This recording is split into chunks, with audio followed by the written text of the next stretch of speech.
Pass చేయాలనుకున్నారా? Number 3 అది. Number 4 ఇదే words వైసీపీలో ఉన్నటువంటి మహిళా నాయకురాలకి యాజ్ ఇట్ ఈజ్ గా ఆపాదించి మాట్లాడగలరా? ఏ ఉద్యోగాలు అయితే గతంలో విడుదల రజని సెమికండ ఒక సాఫ్ట్వేర్ ఏదో చేసింది, రోజా సినిమా ఆర్టిస్టు, తానేటి వనిత వీళ్ళు చేసేటువంటి ఉద్యోగాలన్నీ కూడా ఈమె కన్నా తక్కువ స్థాయిలో ఉండేవి. ఒక టీచర్ అంటే సమాజంలో దేవుడితో సమానంగా పూజించేటువంటి ఉపాధ్యాయ వృత్తిని తక్కువ చేసి మాట్లాడుతూ మిగతా వాళ్ళందరూ మరి ఈమె కన్నా తక్కువగా ఉన్నాయి. అంటే ఈమె కన్నా ఇంకా దిగజారి రాజకీయాలు చేశారని చెప్పేసి ఇండైరెక్ట్ గా వాళ్ళ మహిళా నాయకురాలను కూడా మాట్లాడారా? ఈ విషయాన్ని వాళ్ళు సమర్థిస్తారా? వాళ్ళ మహిళా నాయకురాలను మాట్లాడమని చెప్పండి ఈ విషయాన్ని. ఒక మహిళలు రాజకీయాల్లోకి రావాలి అంటే బోలెడంతా సామాజిక సపోర్టు, కుటుంబ నేపథ్యం, కుటుంబ సపోర్టు ఇన్ని రకాలుగా ఉంటేనే ఎన్నో ఆటంకాలు ఎదుర్కొంటూ ఇక్కడ వరకు రాగలుగుతారు. ఒక మహిళా మంత్రిని, మహిళా హోం మంత్రిని అట్లా మాట్లాడితే సరైన స్పందన చట్టం సైడ్ నుంచి రాకపోతే రేపొద్దు నా పరిస్థితి ఏంటి? నాకన్నా ఇంకా దిగువ స్థాయిలో ఉన్నట్టు ఇంకా మహిళా నాయకురాల పరిస్థితి ఏంటి రాష్ట్రంలో?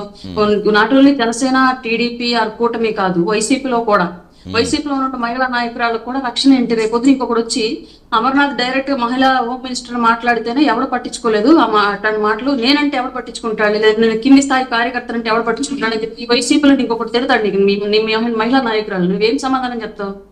నువ్వంటే తప్పులేదు, నేనంటే తప్ప నిన్నే క్వశ్చన్ చేస్తాడు ఒకడు వచ్చి, ఎవరో ఒకడు. ఏం సమాధానం చెప్తావు నువ్వు ఒక మంత్రిగా, మాజీ మంత్రిగా? నీ దగ్గర ఆన్సర్ ఎక్కడుంది? వాళ్ళ సొసైటీ చెప్పాలనుకుంటున్నారు సొసైటీకి మీరు? డెఫినెట్గా నేను అదే అడగబోతున్నాను మిమ్మల్ని. ఇప్పుడు ఇదేదో పార్టీల పరంగా కాదు, ఇప్పుడు మహిళా కమిషన్ నోటీసులు ఇస్తోంది, విచారిస్తోంది, క్షేత్రస్థాయిలో ఎందుకు మార్పు రావటం లేదు?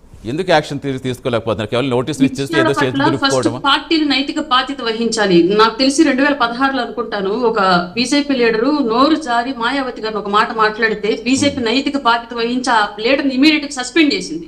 ఇట్లాంటి మాటలే మాట్లాడితే రిలేటెడ్ టు లైక్ దిస్, ఇట్లాంటి మాట డైరెక్ట్ గా అన్నాడు ఆ లీడరు. ఇతను వీళ్ళు ఇండైరెక్ట్ గా దాన్ని కొంచెం మార్చి అన్నారు అనమాట. లేదంటే ఇళ్ల మీదకి వెళ్ళి అంబటి రాంబాబు ఇల్లు పగలగొడతారని భయపడ్డారో ఏమో తెలియదు, మొత్తానికి ఇండైరెక్ట్ గా మాట్లాడే ప్రయత్నం చేసి ఒక మహిళని చాలా అంటే చాలా అసభ్యంగా, జుగుప్సాకరంగా అవమానపరిచారు. ఈ విషయాన్ని ఎట్టి పరిస్థితుల్లోనూ సహించే విషయం అయితే లేదు. వాళ్ళ అమర్నాథ్ వదిలేస్తే రేపు ఇంకొకటి వచ్చి మాట్లాడతారు ఇట్లాంటి మాటలే.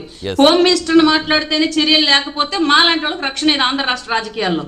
ఇంక మేము నోరు మూసుకొని కాము కూర్చోవాలా? మా పార్టీలను డిఫెండ్ చేసేటువంటి రైట్ మాకు లేదా? మా పార్టీల గురించో, మా పార్టీ విధానాల గురించో, లేదంటే మా అపోనెంట్ పార్టీలు చేసినటువంటి తప్పుల గురించో క్వశ్చన్ చేసేటువంటి రైట్ మహిళలకు లేదా? రాజకీయాల్లో చేస్తే ఇలాగే వ్యక్తిత్వ హననానికి పాల్పడతారా? మేకప్ గురించి మాట్లాడతారా? సరే, చీప్ గుర్తులు అనుకుని వదిలేస్తాం. అసలు ఒక వ్యక్తి క్యారెక్టర్ మీద రాంగ్ మార్క్ చేసేటువంటి రైట్ ఏ రాజకీయ వ్యవస్థ, ఏ రాజ్యాంగం, ఏ రాజకీయ నాయకుడికి ఇచ్చింది? మీరు ఎలా మాట్లాడతారు? నిస్సిగ్గుగా మాట్లాడితే వ్యవస్థలను పాలించిన వాళ్ళే నిస్సిగ్గు